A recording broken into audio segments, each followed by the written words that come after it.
Kamay lang.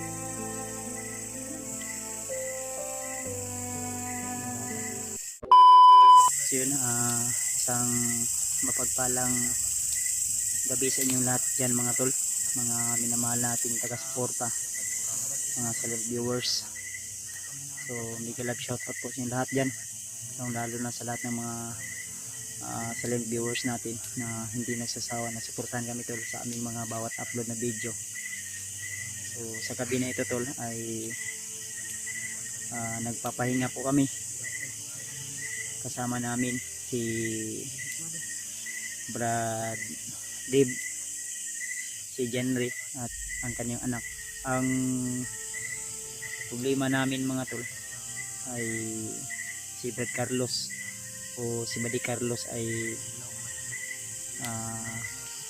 sa hindi inasahan pangyayari na sinabi sa amin ni Brad Jenry ay talagang sinakripisyo ni Brad Carlos o Carlo yung kanyang buhay upang mailigtas yung bata at si Brad Jenry. So wala tayong magagawa kundi decision niya yun. Kami naman ay patuloy pa rin, hindi kami uuwi hanggat hindi namin dala, o depende na lang sa sitwasyon tol. Kung kailangan talaga naming ibaba muna yung bata ay ibaba namin para walang problema, dahil mahirapan kaming makipaglaban, lalo na po kung may bata kaming dala, lalo na kay Brad Jenry. Hindi talaga siya makakilos ng maayos kung yung bata ay dala-dala o bitbit namin, at mahirapan kaming magtago dahil yung bata minsan umiiyak, lalo na sa ganitong sitwasyon tol, maraming lamok. Kaya talagang kung kayo po yung nandito sa sitwasyon namin, mahihirapan ka talaga. So yun na nga. So pagpasensyaan nyo na tol kung medyo madalang yung aming mga upload, at hindi kami agad-agad maka-upload gawa ng napakahirap maghanap dito ng signal.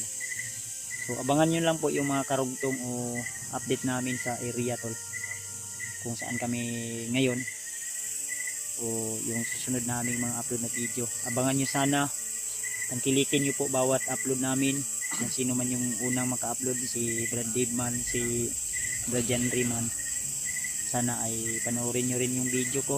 Kung ako man yung makauna maka-upload, panoorin nyo rin yung anggulo ni Brad Dave bilang tulong o suporta sa amin tol. So ang ginawa namin, ang ginawa ko, yung buong paligid tol ay nilagyan ko ng mga puder o orasyon para hindi kami agad-agad basta-basta dito makikita ng mga kalaban, kahit may mga ilaw kami tol. May nilagay ako ng mga orasyon tagulilong dito sa area na ito banda, upang dagdag protection sa amin, lalo na hindi namin alam kung may dumaan dito ng mga kalaban, dahil may bata kaming dala tol at kailangan din namin magpahinga. Pero huwag kayong mag-alala tol, ang area na ito ay medyo masukal talaga. So may mga malalaking puno, may mga kahoy, at marami kasing lamok. At yung bata, yung jacket ko nga na gamit nung nagpanggap ako ng bandido ay pinagamit ko rin sa anak ni Brad Jenry. Gagawin niyang kumot yan mamaya siguro tol. Siguro ay palit-palit na lang kami kung sino yung unang magpahinga, para may bantay din sa paligid. Yung bata talaga, kawawa talaga ng ano na. Hirapan siyang huminga basa sit-in. Bararo sa kanya. Ang problema na ani bro kay ang kuan ani no. Sige didi niya na. Ay, abi na tubig na lang yung didi ana. Wala na to, gamay na lang. Gamay na lang. Ano na? Wala na. yung sitwasyon namin dito tol. So ganun talaga ang buhay tol, may mga problema at pagsubok na kailangan namin dapat malagpasan. Mga tol na nakita ko nawala naman ulang. Buha nga itong gitabuan no. Anong nabuhat ka to ni Brad Carlo no nga sakripisyo mo yun sa para noon pod kung ako pod siguro Naawa na mahala lang pod siguro to siya ba no.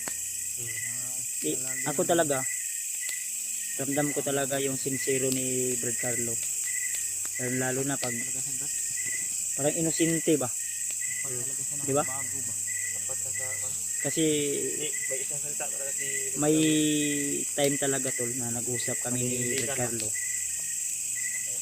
yung katapatan niya sa atin. na walang kamera. Sabi niya talaga sa akin na matagal na talaga daw siyang gustong magbagong buhay. Lalo na alam niya yung talagang punot dulo ng mga ginagawa nila. Talagang hindi talaga na-realize niya ba na hindi talaga para sa kabutihan yung mga ginagawa nila. Oo, magkapira sila pero sa paraan na hindi nila gusto talaga. Dahil sumusunod sila sa utos na labag sa utosan ng Panginoon. Lalo na pagkuha ng mga bata, pagbiktima ng mga tao na inosente, may mga pagnanakaw pang nangyari daw, kaya minsan talagang maisip nila talaga, pero balot sila talaga sa kapangyarihan ni Commander Bagnot, kaya wala silang magagawa. Yan yung problema yung naapektuhan yung bata sa problema. Maraming inosenteng nadadamay dahil sa kagaguhan ni Commander Butakal at Bagnot mga tol. So, ito yung sitwasyon namin mamaya siguro ay yung bata tolo talagang agoy ka ubo na ginagrab. Pwede na siguro Dib, ayaw lang pa sila kayo Dib, ang kuan lang ang importante na yung aso no? Ang usap lang yung importante, meron ng ilaw sa cellphone natin. Alam lang sana ako na akong kuan kay para tipid sa kuan. Ilaw natin sa likabot. Ha? Saman? Ang power bank na ko dia okay pa man na pa may Maka-charge pa na Brad. charge pa na. Kaya kuha mo sa atin sa panimang niya po. Matagal talaga yung power bank ko malubat dahil pang isang buwan yan.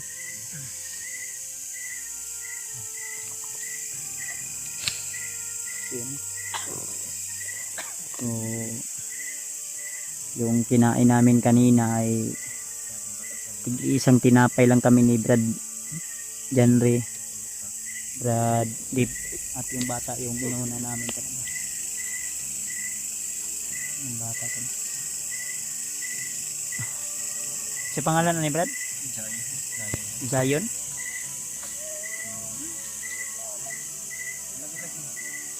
Bababa na nagtagbayan na ni. Sige lang, yun. Matagal ka na siguro hindi nakakita ng kuhan ba? Tao ba? Bilan mo yan kamrad. Pagbaba natin bilan mo yan ng kuhan ba? Laruan ba? Laruan? Dili pa siya matulog. Gilak man. Lugo na na. Matulog ka? Yung anak ko ganyan pag malapit na sipon yung ilong kasi eh. Sipon no? Sipon? Sikma. Ikan ba? Labad siguro ng ulo ana ba? Gagi ubo man pod. Langsat maayo ba? Mahirap talaga maging inatay tol. Inaatatay. Sinabay ko na. Ha?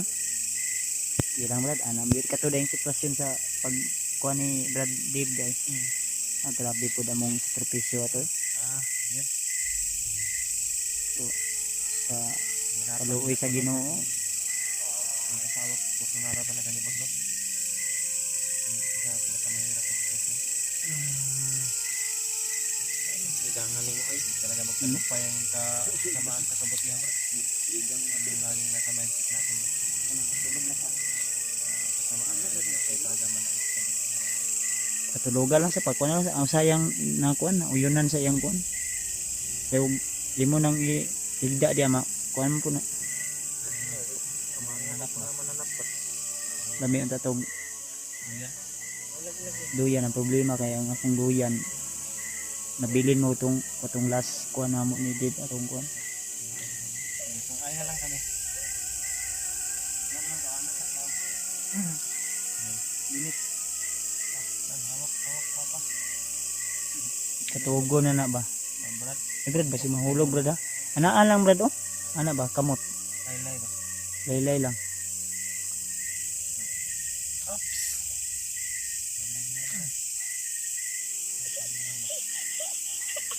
Lag. Mama. Napapay mo.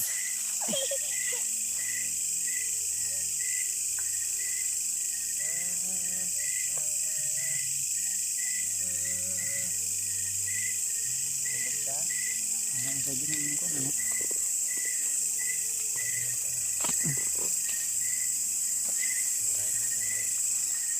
Ano to na? Did ang kuan mo ano ate did?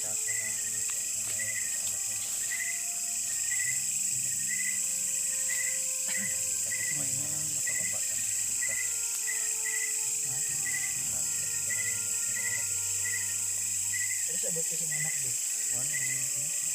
15? Ha? 15. 15 bet? Oh? Ngayon na buwan.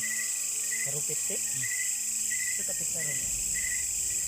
Meron po ano? Charo.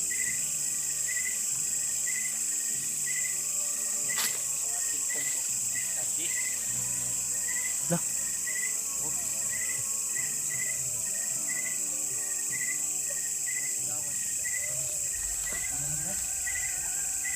May saba ba?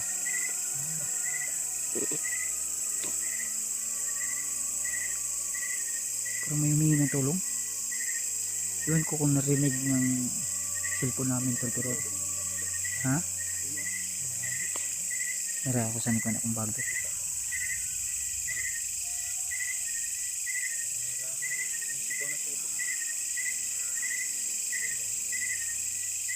Damay.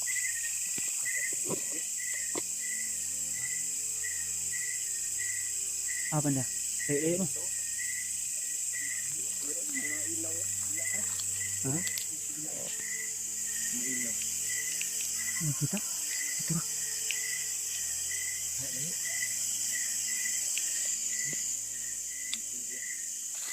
Ay lang din.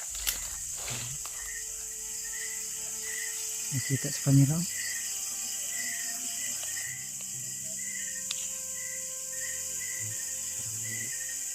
Tiga na ako. Ay ko pensa ha. Baka bandido yan ang mga bandido yan. Pagkuhan mo be, prepare mo be. Kuhan, diri lang sa mo. Mo silip ko dito ah.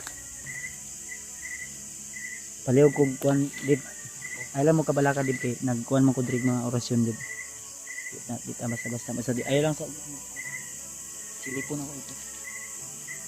Antay kami Brad. Antay kami dito.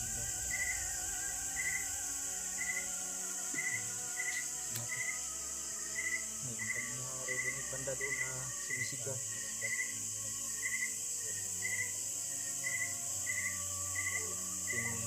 Kuwabat na ako na kung ano po yun. At babalik rin daw siya agad na tulong. Bus na sumisigaw.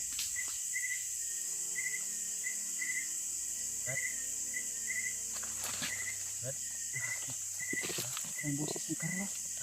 Ang boses ni Carlos.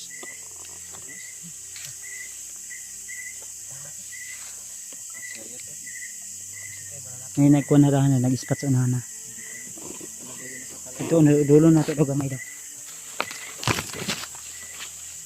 Iyop lang na yung suga. Iyop lang. Ha?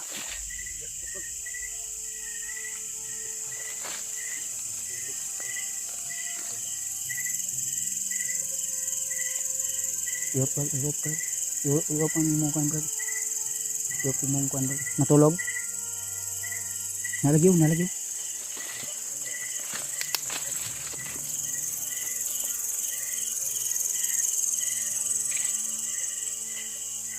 I-open mo ko.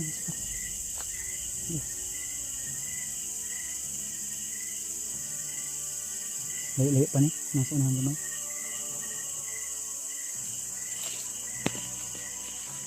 Bilang ha.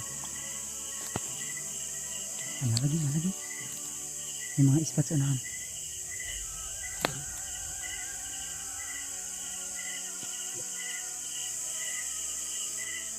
Parang busis na naman yung karilipat. Sabay.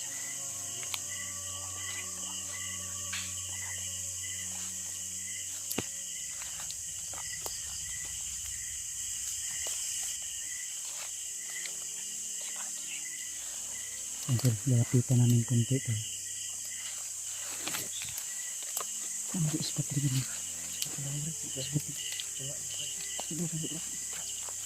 Hindi ko ito. Ispat ng tagdaman. Kaslat kami konti ito.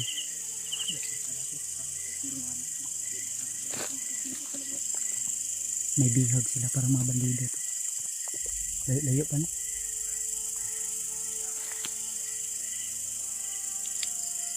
Alam sa ko na tulog ang bata po. Tulog na talaga. Napagod ba? Sige lang.